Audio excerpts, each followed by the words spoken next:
મિત્રો નમસ્કાર.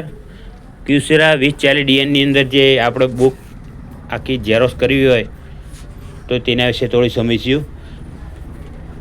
આપણે ફંક્શનમાં જઈ ને ડબલ સાઇડનું જે આપણે દર વખત કરીએ છીએ એની અંદર જઈ અને 1-2 સાઇડની અંદર અને ડિટેલ્સ લખેલું હોય છે. ડિટેલ ઉપર તમે ક્લિક કરશો એટલે જે બીજા નંબરનું ઓપ્શન છે એના પર ક્લિક કરશો, એને ઓકે દબાવવાનું. પછી એને બીજા નંબરનું ઓટોમેટિક ઓકે જ છે. તો ઓકે કરીને તમે આખી બુકની ઝેરોક્સ તમે કેવી રીતે કરી શકો છો તેના વિશે થોડી સમજ્યું. જો તમે મારી જોડે એક બુક છે આખી, ફ્રન્ટ સાઈડ મૂકીશું, જોઈ શકો છો તમે. એને સ્કેન કરીશું.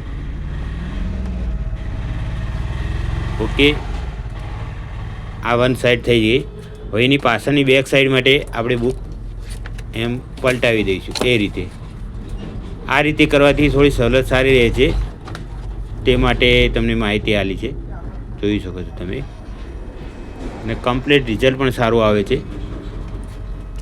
તમે આનો પણ ઉપયોગ કરી શકો છો ઝેરોક્સ માટે.